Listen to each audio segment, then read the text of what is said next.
do have my own chemistry principle, or for now we can just say it's just a theoretical statement. Obviously, I'm just only roaming above the surface of thermodynamic in chemistry, right? But those who are in this field of chemistry can try and do some experiments to prove this statement to either be wrong or right already. But I didn't diverge from the known principles like Hess and who's else, like the first law as well, and also the Gibbs principle as well, right? But listen to this. My name is Prince, and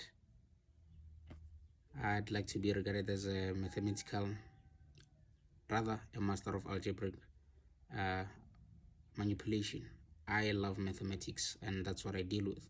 But I yet wrote this principle down, and just listen to this. I focus mainly on chemistry, thermodynamics, as I said. So now the theoretical statement um, uh, that uh, that I have, or rather the principle, I've named it the Prince energy flow principle. Okay. Now I'm just gonna actually just write down some of the few things that I wrote down, which are quite very interesting that you would have to, or that you want to know. I'm just gonna give you a bit of it, and I will post, or rather I'll just put a short screenshot of something at the end of the video so that you can actually read about the principles definition and the abstract, if also not the introduction included as well.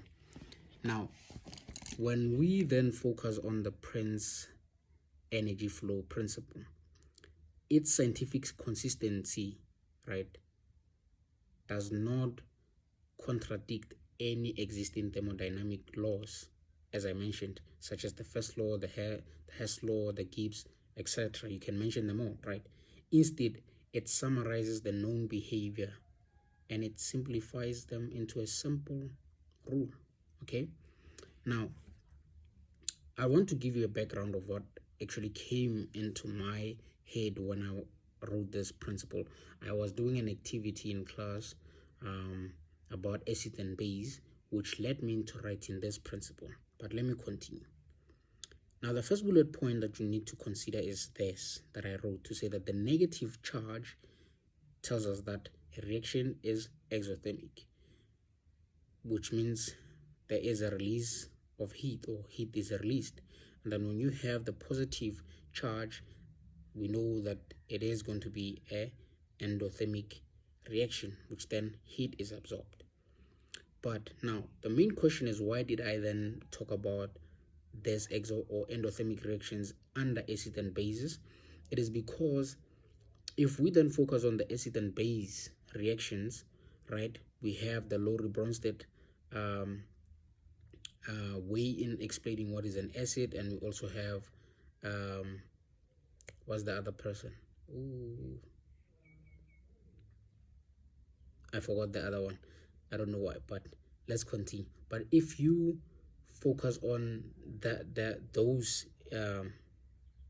those principles, or rather those definitions of what is an acid according to under those acid and base topics, we do have the other one that tells us about that an acid is a proton donor. We do have another principle that tells us that an acid, it's either can be identified in a solution that produces ammonium ions. All right, but now I do not exactly focus on that. I only focus on the net charge of the solution.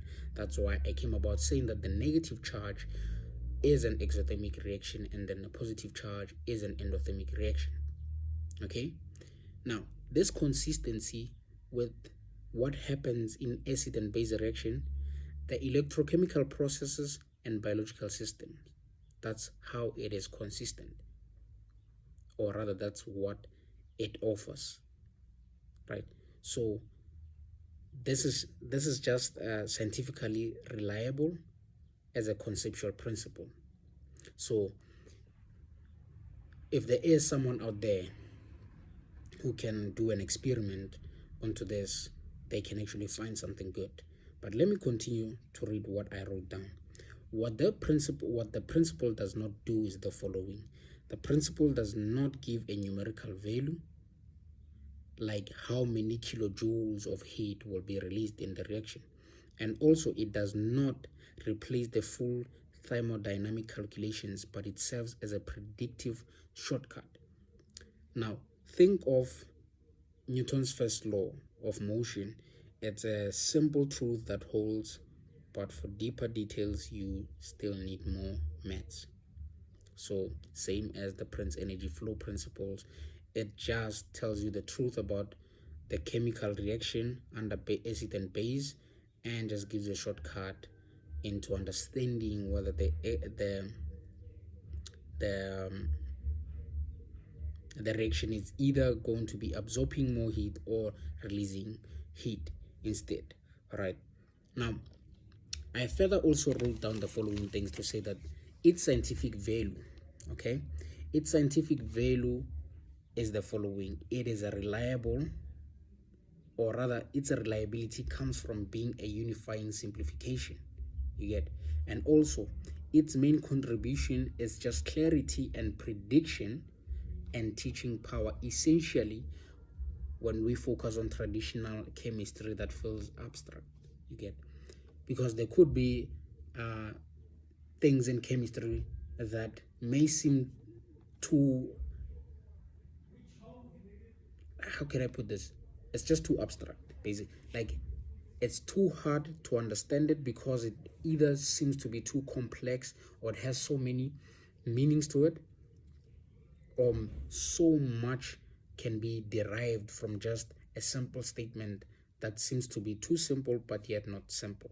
So that's why I'm saying it offers teaching, it actually offers teaching power, especially where traditional chemistry feels abstract.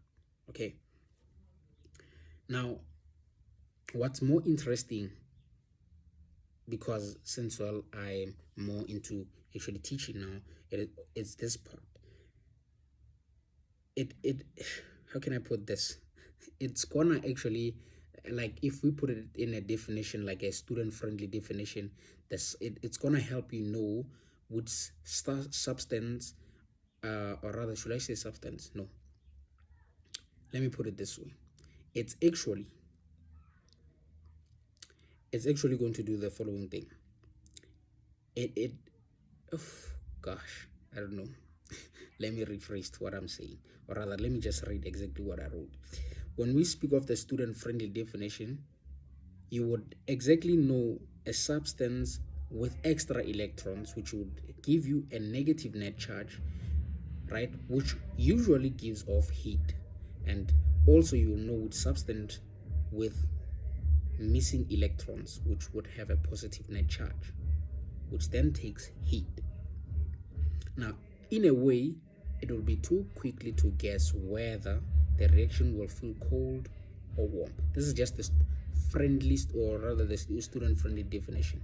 But now, if we exactly want to focus on the exact definition or the introduction to the principal energy flow, please read the following screenshot that I post, or rather that comes after this video.